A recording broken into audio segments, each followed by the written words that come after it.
Hoje tem mais uma entrevista com um dos técnicos da elite do futebol paulista. E o nosso entrevistado de hoje é um cara que nos contou sobre a grande campanha de recuperação que o time teve na Série B do Brasileiro do ano passado. Ele nos contou um pouquinho também sobre as contratações para a temporada de 2023, sobre o modelo de jogo que ele quer para o seu time no Paulistão de 2023 e no Brasileirão da Série B desse ano. Ele falou também um pouquinho sobre a sua opinião dos clubes formadores, da formação dos nossos atletas e também sobre o futebol brasileiro. O nosso entrevistado de hoje é o técnico do Guarani, Mozart. Então já se inscreve no canal, ative as notificações, curta esse vídeo para não perder nenhum conteúdo sobre o Paulistão de 2023 e também para ajudar esse trabalho independente, para você também saber todo tipo de conteúdo sobre o seu time do coração e sobre o Paulistão. Eu sou o Vinícius Martins e esse é o canal 4 Linhas, em oferecimento a Doce Terapia da Lê, os melhores bolos caseiros da Baixada Santista. Frete grátis do canal 1 ao canal 7 em Santos. Link aqui na descrição.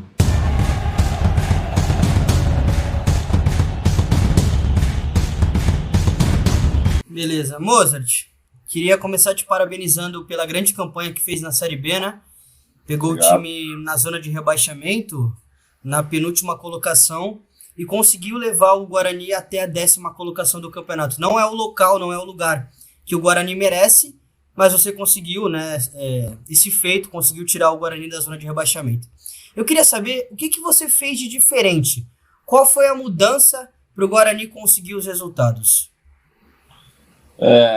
Sim, a mudança, a principal mudança, é óbvio que não desvalorizando o meu trabalho, mas a principal mudança ela parte sempre do atleta, assim, na minha opinião. Eu, como ex-atleta, eu acredito muito nisso, assim. O jogador ele é parte fundamental nesse processo, né? Nós estamos vivendo um momento assim, e às vezes exagerando no elogio ao treinador e exagerando inclusive nas críticas, né? Então o jogador ele é peça fundamental nesse processo e, na minha opinião, é óbvio que cada treinador tem a sua metodologia, a sua forma de trabalhar, e eu não sou diferente.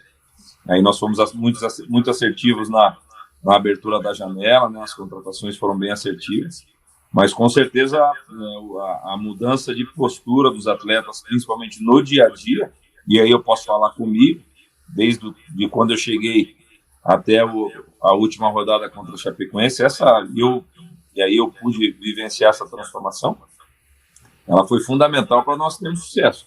Porque não adianta você ter boas ideias, vamos colocar dessa forma, se você não tem bons executores, se os executores não estão numa condição física adequada. Dificilmente você vai conseguir desenvolver um trabalho em alto nível, né? É nisso que eu acredito. Então, assim, tem algumas coisas que eu não abro mão, que eu não negocio, né? Então, eu acho que o principal fator foi esse. E ainda pegando o gancho da temporada de 2022, o presidente Ricardo Moisés deu uma declaração recentemente que a temporada de 2022 foi uma temporada de evolução administrativa do clube. Inclusive disse que tem bastante confiança no seu trabalho. Mozart, como essa parte administrativa extracampo pode influenciar no seu trabalho dentro de campo? Olha, eu nem diria que é a parte administrativa que possa influenciar dentro de campo. Eu acho que a parte administrativa ela ajuda no dia a dia do clube, principalmente tendo uma visão do que são as tendências do mundo, assim, né? Então, por que eu estou falando isso, assim, né? Hoje a exigência do jogo ela é tão grande, prova disso é a última Copa do Mundo, né? Que foi decidida nos detalhes. E se você pegar alguns clubes, vamos pegar do nosso país aqui, realidades que são próximas aqui, caso do Flamengo, caso do Palmeiras, o próprio Atlético Paranaense, esses clubes, o Cruzeiro, o Atlético Mineiro, mas pegando recentemente a transformação de Palmeiras, Flamengo e o que o Atlético Paranaense vem fazendo nos últimos 15, 20 anos, esses clubes eles investiram pesado em infraestrutura. Porque para você fazer um trabalho de excelência, você tem que ter infraestrutura. Eu nem falo de estádio, falo mais realmente dentro do seu local de trabalho do dia a dia, que é o CT, né? Você ter departamentos multidisciplinares dentro do CT, você realmente fazer um trabalho de excelência nesses departamentos para que o jogador ele possa ele possa render em alto nível, né? Então, para mim, o que precisa mudar dentro do futebol brasileiro, principalmente nos clubes, assim, na mentalidade dos dirigentes é ver essa transformação em infraestrutura como investimento e nunca como custo, né? Então é dessa forma que eu acho que um clube, no Guarani não é diferente, ele pode vir a dar o salto de qualidade se ele estiver atento a essa transformação. E aí não sou eu que estou inventando isso, são as tendências do mundo. Se você pegar, tem vários, seja podcast, seja alguns programas aí que tem eu não sei nem como é que se chama, desses streams, eu acho que são dessa forma que eles chamam, né? Isso. Tem vários documentários de vários clubes da Europa e, assim, a regra é a infraestrutura, né? Se você parar para perceber, assim, cada um tem o seu jeito de trabalhar, né? Tem o seu próprio DNA, mas o que eles não abrem mão é a infraestrutura. Então, é muito importante estar atento a isso. E como você avalia essa estrutura do Guarani hoje? Ela está melhorando. É óbvio que eu vejo, com certeza eu vejo o esforço por parte do presidente Ricardo em começar essa transformação. O Rodrigo Pastana é um cara que acredita muito nisso também, mas é um processo lento e árduo, né? Que é a grande dificuldade de fazer isso no Brasil, que nós culturalmente somos imediatistas, né? Então a gente quer o resultado para ontem. O torcedor não é diferente, então dificilmente o torcedor ele vai preferir que você construa um campo novo do que você traga um camisa 10 renomado. Com certeza, de 10 torcedores, 9 vão pedir o camisa 10 e um só vão pedir o investimento num campo novo, né? Então, assim, é cultural e aí precisa que o presidente faça uma escolha a médio e longo prazo. Infelizmente, assim, os clubes eles têm um mandato muito curto, né? Alguns 3, outros 4 anos, e isso dificulta muito assim, o trabalho a médio e longo prazo, mas é a nossa realidade. Mas é importante que esse investimento e essa visão ela seja assim, expandida, inclusive para o torcedor, né? Para o torcedor entender que para o próprio clube, né? O clube que ele ama, que ele torce, voltar a crescer, é importante que esses sacrifícios sejam feitos, né? Sim. Ô Mozart, e agora partindo para a temporada de 2023, vocês estreiam contra o Santo André no dia 14 fora de casa, né? Sim. Eu queria saber o que vocês já sabem sobre o Santo André e queria uma avaliação sobre o grupo do Guarani, né? Com o Mirassol, com o São Paulo e com o Água Santa. Como estão sendo essas semanas de trabalho e a avaliação do grupo? Nós iniciamos a nossa preparação no dia 5 de dezembro, né? Então, dia 5 de dezembro nós iniciamos aqui em Campinas, fizemos a nossa pré-temporada toda em Campinas. Aí tivemos uma pausa entre Natal e Ano Novo, que nós treinamos do dia 26 ao dia 30 de maneira online, de maneira remota. E aí voltamos no dia 2. E aí, antes de pensar no Santo André, eu preciso pensar no meu time, assim, né? Criar comportamentos coletivos, enraizar esses comportamentos, e aí ser pontual em alguns vídeos do meu modelo, e aí treinar, repetir, que eu acredito muito em repetição. Eu sou um atleta que sou de uma geração que repetia muito, né? Mas nós trabalhamos muito o gesto técnico, né? O fundamento do jogo, e acontecia muita repetição. Eu trabalho um pouquinho diferente do que eu fazia, obviamente, né? Porque o jogo mudou, né? Mas eu acredito muito na repetição. Então, antes do Santo André, eu preciso criar esses comportamentos coletivos no meu time, e nisso que eu estou focando. A partir de segunda-feira, dia 9, aí sim nós vamos nós temos uma semana inteira para pensar somente no Santo André, né? E aí é buscar informações dos amistosos. Nós já sabemos alguns amistosos que eles fizeram, já tem algumas informações, e aí é se preparar especificamente para esse jogo. E sobre o grupo? Então, assim, nós procuramos manter boa parte do elenco do ano passado. Infelizmente, não conseguimos manter alguns jogadores, caso do Ronaldo, caso do Matsu, do Persson. Infelizmente, não conseguimos manter esses jogadores. Alguns foram negociados, que é uma coisa natural, né? O João voltou para o Vitória, era um jogador que nós queríamos manter aqui também, né? Porque, na minha opinião, o João ainda tem uma margem ainda de 30%, 40% ainda de evolução. É um jogador que ainda nós vamos ver em grandes clubes do futebol brasileiro ou fora do país, eu não tenho dúvida disso. Rodrigo Andrade, a mesma coisa, acabou tendo que voltar para o Vitória, e foi uma exigência do clube, eles pertencem ao Vitória. E aí nós fomos buscar jogadores que se encaixem dentro do modelo de jogo, e coincidentemente a maioria já trabalhou comigo. Então, assim, eu estou bem satisfeito com as contratações. Nós estamos ainda pontualmente, vamos trazer 1 ou 2 nomes, até 3 nomes. Não vou abrir aqui para você, obviamente, mas pode abrir trazer os setores do campo? Sim, nós vamos trazer mais um jogador do meio, mais um ponta que saiba jogar por dentro, né?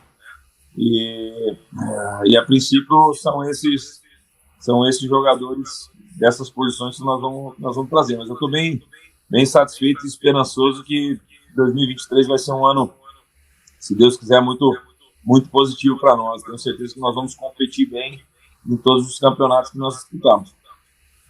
Ô Mozart, você citou assim de jogadores que se adequem ao modelo de jogo do Guarani, e de fato qual que é o seu modelo de jogo dentro das 4 fases, né, das 4 fases do jogo e mais bolas paradas? Eu chamo de 2 fases, você falou 4, mas eu chamo de 2, que é com bola e sem bola. E aí tem as transições com bola e sem a bola também. Então, e daí tem os pormenores dentro dessas 2 fases. Né? Mas brincadeiras à parte, assim, meu modelo assim, eu acredito muito, principalmente, e assim, é uma coisa que eu trabalho muito, é que o meu atleta ele entenda e saiba fazer tudo, assim, sabe? Porque a exigência do jogo hoje, ele pede com que o atleta seja o mais completo possível, né? Sim. A evolução do jogo, ela é nítida, assim, né? A participação do goleiro já é prova disso, né? O goleiro percorre 4, 5 quilômetros por jogo, o goleiro. Então, se você inseri-lo no modelo de jogo, ele vai percorrer pelo menos 4 quilômetros por jogo, né? Porque ele vai ter que fazer deslocamento para participar dessa primeira fase de construção. E aí eu preciso de zagueiros bem agressivos, mas que tenham capacidade de conduzir, de esconder o passe, de acelerar os passes, laterais bem completos, que saibam construir, que saibam jogar por dentro, mas que sejam agressivos para combinar com o meio ponta, né? Então, assim, basicamente, falando do setor defensivo, que talvez seja o que eu mais exija dentro do meu time, eles precisam ter essas características, né? E aí e para mim, assim, ter trazido o Castan, o Alan Santos, que já foi meu atleta, o Lucão, que já foi meu atleta, né? Nós acabamos perdendo o Ronaldo e o João e o Derlan, perdemos 3 jogadores bem importantes, assim. Eu fico feliz porque esses jogadores, quando acabam passando aí comigo, eles conseguem sempre progredir na carreira, e eu fico satisfeito com isso, mas são coisas naturais da profissão. O Derlan foi para o Japão depois de 1 ano na Chape e 1 ano aqui. Quando eu cheguei aqui, o Derlan nem jogava, né? E assim, é um jogador com potencial grande também, só para dar um exemplo. Então esse setor é um setor que eu exijo muito, porque o jogo exige deles hoje, né? Hoje não cabe mais um zagueiro que não saiba conduzir, que não acelere passe, que não esconda o passe, né? Então não sou eu que estou inventando, é uma exigência do jogo, é uma tendência mundial, né? E aí eu jogo num 4-3-3 com volante 2 meias. O jogador do meio que eu mais exijo é o camisa 8. O camisa 8 tem que ter 4 pulmões, né? Eu chamo ele de unicórnio, né? Porque são jogadores bem difíceis de achar no mercado, e eu tenho 2 aqui. Eu tenho o Richard Rios, né? Que foi uma grata surpresa para nós. E o Lima, que foi meu atleta na Chapecoense. O Lima um pouquinho diferente, que é um camisa 8 canhoto. E aí você tem o Iago também, que foi meu atleta no CSA, que também é um camisa 8, é um camisa 10. E no CRB ele jogou como um camisa 5. Então ele joga nas 3 posições do meio.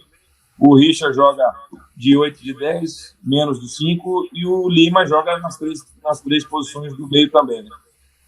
Então, Aí tem o Vilela, tem o Anderson, que são camisas 5 de origem, eu não vejo eles em outra posição, só vejo eles como camisa 5 realmente.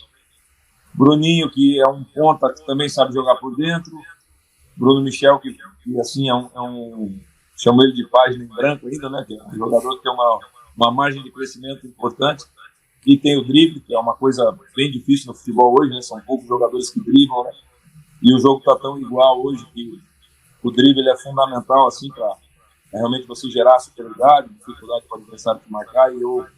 E principalmente ali do meio para frente, eu dou total liberdade para os meus jogadores driblarem. Eu acredito muito nisso ainda. A intuição eu deixo lá nos últimos 25, 30 metros do campo, e aí eu acredito muito na intuição. Eu não sou... eu gosto do jogo de posição, mas acredito na intuição. Eu acredito que o jogo de posição ele potencializa o atleta, mas o jogador brasileiro, e culturalmente, eu tive a oportunidade de jogar 12 anos fora do país e joguei aqui no Brasil também.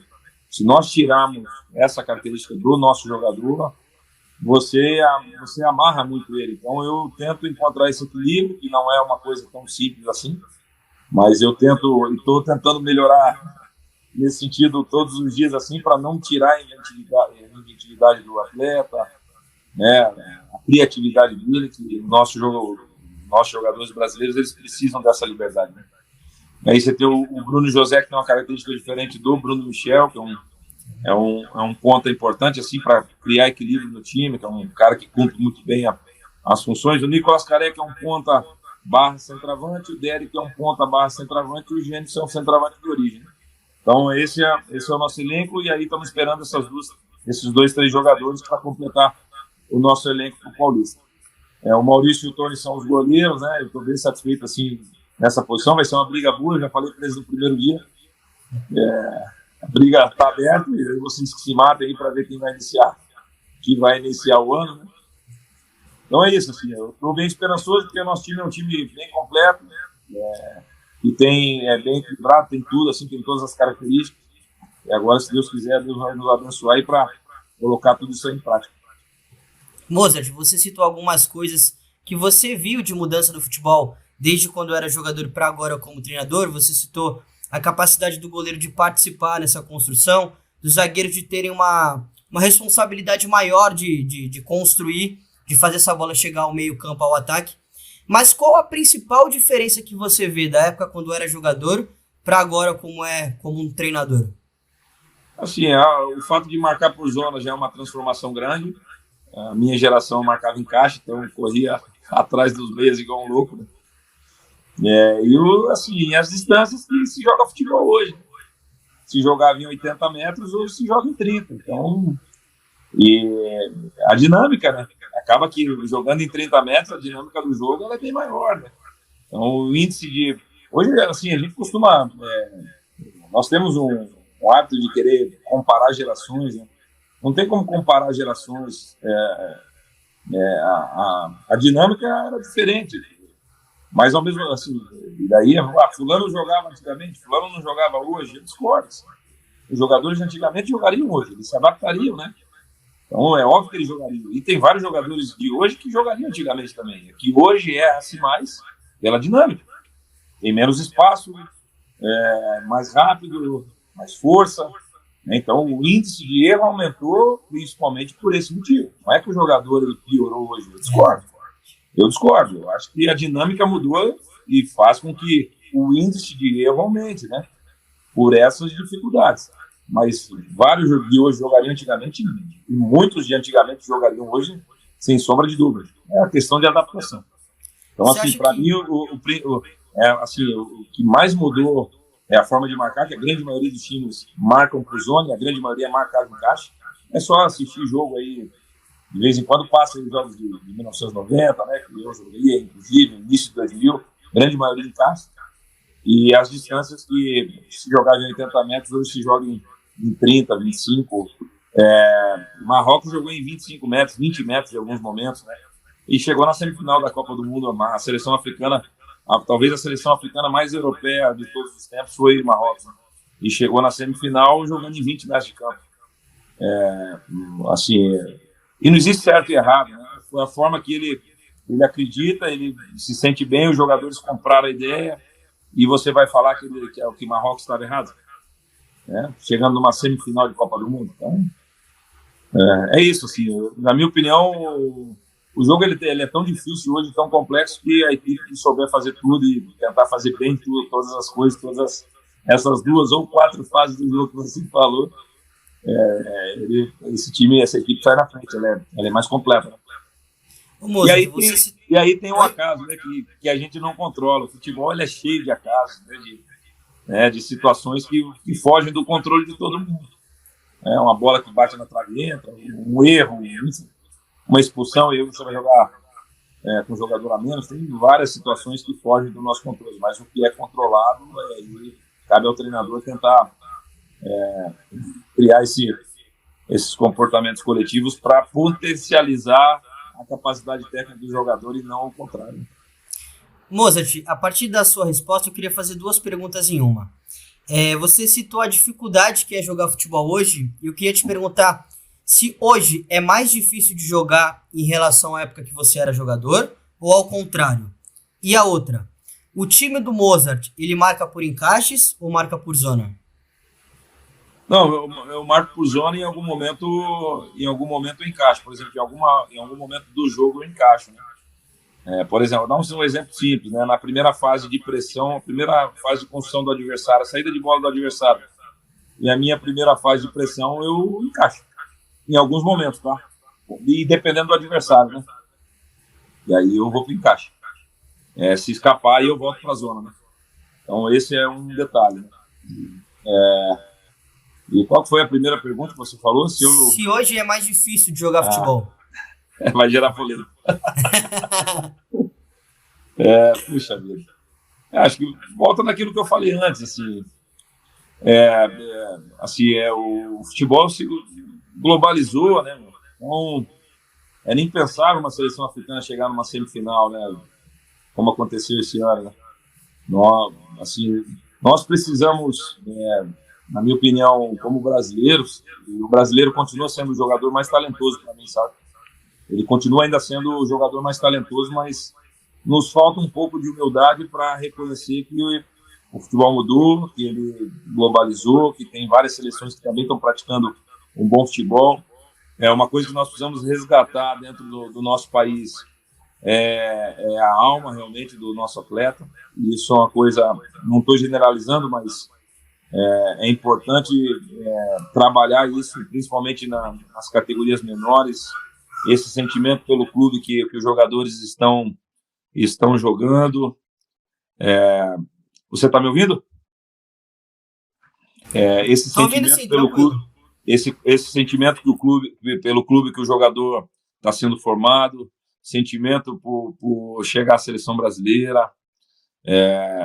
Isso eu tento transmitir para o meu jogador. É óbvio que no profissional sempre com ações bem homeopáticas, porque é um pouquinho mais diferente o trato, né? Mas eu acredito muito nisso, se você não tiver sentimento e prazer por aquilo que você está fazendo, né, fica bem difícil, né? A nossa legislação ela dificulta a formação do atleta, tá? Então o fato de ter que profissionalizar o jogador com 16 anos prejudica muito a formação dele, e eu não sou contra, não me entendam mal, não sou contra o jogador ganhar bem, porque o jogador ele precisa ganhar bem, porque é uma profissão extremamente difícil, que você tem que abdicar de muita coisa. Só quem foi jogador e só quem trabalha nisso dia a dia sabe a dificuldade que é. Eu tenho certeza que poucas pessoas teriam a força, a resiliência para sustentar durante 15, 20 anos essa rotina que nós temos, que ela é extenuante, porque a imagem que talvez, aí não generalizando, mas a imagem que passam para fora é que nós trabalhamos pouco e ganhamos muito, é totalmente o contrário. Nós trabalhamos de 10 a 12 horas por dia, todos os dias, inclusive finais de semana, que as pessoas estão no lazer, nós estamos trabalhando. Então, a gente trabalha bastante. Mas na formação a gente erra pela legislação. Eu falo porque eu trabalhei 4 anos, eu trabalhei 6 anos no Coritiba, 4 na base, 2 no profissional. E eu peguei jogadores na base do Coritiba que já tinham passado por 5, 6 clubes. com 17, 18 anos de idade. É um absurdo, meu. Que vínculo esse atleta vai ter com o clube que está formando ele? Nenhum, meu. E, de consequência, assim, isso atrapalha muito na formação do atleta. Muito mesmo. O que vai ser feito? Não sei. Assim, eu só estou... E eu estou falando que é a minha opinião, sabe? Então, não estou falando que eu estou certo, só é a minha opinião. E como você abriu isso para mim, eu estou tentando dar a minha opinião.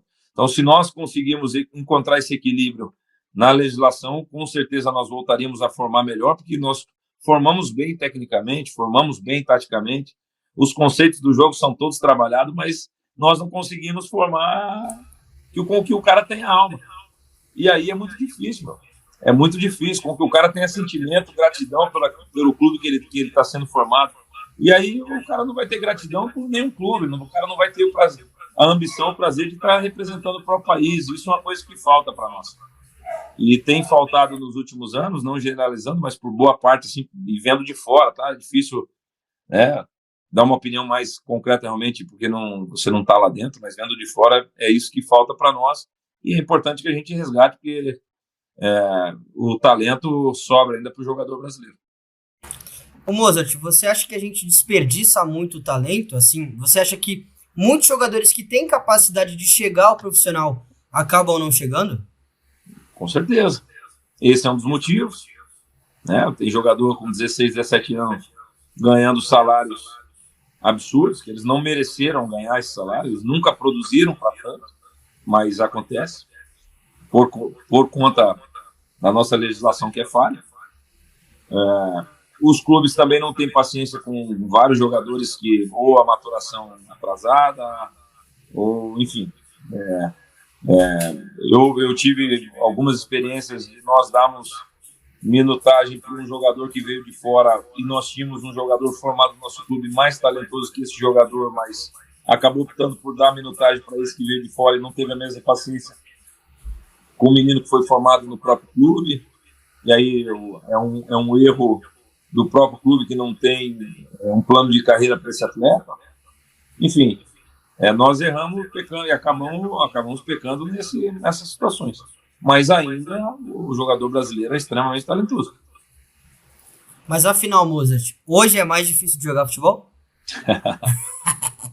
Eu acho que hoje o jogador precisa, eu não vou colocar que é mais difícil, mas ele com certeza precisa ser mais completo, sem dúvida. A exigência física é absurda, um jogo a cada 3 dias, o jogador tem que saber jogar mais de uma posição, enfim, ele com certeza tem que ser mais completo. Perfeito. Mozart, trazendo agora para o Guarani, o que a torcida do Bugre pode esperar do time em campo? O que eles vão ver do Guarani nesse campeonato do Paulistão de 2023? Bom, assim, o torcedor ele já conhece o meu trabalho, sabe, assim, pelo desempenho da minha equipe, sabe a forma que eu trabalho. Assim, eu costumo dizer sempre que o jogador nos representa dentro do campo, a equipe tem que ter realmente a cara do treinador, eu acredito muito nisso. Então, assim, nós vamos tentar fazer um jogo de imposição, mas correr bastante, brigar bastante, competir na acepção da palavra, brigar em todos os jogos. Eu trabalho sempre jogo a jogo e tento criar isso dentro do meu time. E tenho certeza e fé em Deus que nós vamos fazer um grande campeonato paulista. Até onde o Guarani pode chegar? Assim, o campeonato, quando ele inicia, ele é uma página em branco, né? Não tem... eu trabalho sempre jogo a jogo, né? Fiz isso na Série B, nos clubes que eu passei, e aqui não vai ser diferente. Então, é óbvio que é o principal campeonato estadual do país, sem sombra de dúvida, é o principal e o mais difícil, porque você inicia com 5 grandes, né? E eu coloco o Red Bull também nessa prateleira. Você tem o atual campeão brasileiro, você tem o atual vice-campeão da Copa do Brasil, você tem o São Paulo, assim, que é tricampeão do mundo, que é uma história fantástica, e com certeza o Rogério vai formar um time bem competitivo. O Santos, que jogar na Vila, parece que você está jogando na subida e o Santos está sempre na descida, que é impressionante o que o Santos joga, né? O Odair é um baita treinador, então com certeza vai formar um time muito forte. E aí e aí vem os times de Série B, né? Que fazem times bem fortes também. Né? Então, para mim, vai ser o Campeonato Paulista mais difícil dos últimos anos, porque todos os clubes estão com um período importante de preparação, coisa que os grandes não tinham nos últimos anos. Né? Os grandes treinavam 12 dias para estrear. Hoje eles tiveram um mês de preparação também. Então, isso é mais uma dificuldade que o Campeonato Paulista vai trazer esse ano. Então, provavelmente vai ser o Campeonato Paulista mais difícil dos últimos anos. Bom, Mozart, queria te agradecer por ter aceitado esse convite. Acho que o bate-papo foi bastante legal. Você conseguiu pontuar bastante ideia do seu jogo e também do que você pensa. Oi? Que bom que você gostou. Você conseguiu pontuar também bastante alguns pontos sobre o futebol brasileiro, enfim. Foi muito legal. Então, muito obrigado pelo convite, que você continue tendo esse bom trabalho pelo Guarani. Eu que agradeço o convite. Espero que você tenha muito sucesso na tua carreira. Você é bem jovem ainda e nós precisamos de pessoas sérias que falem de futebol.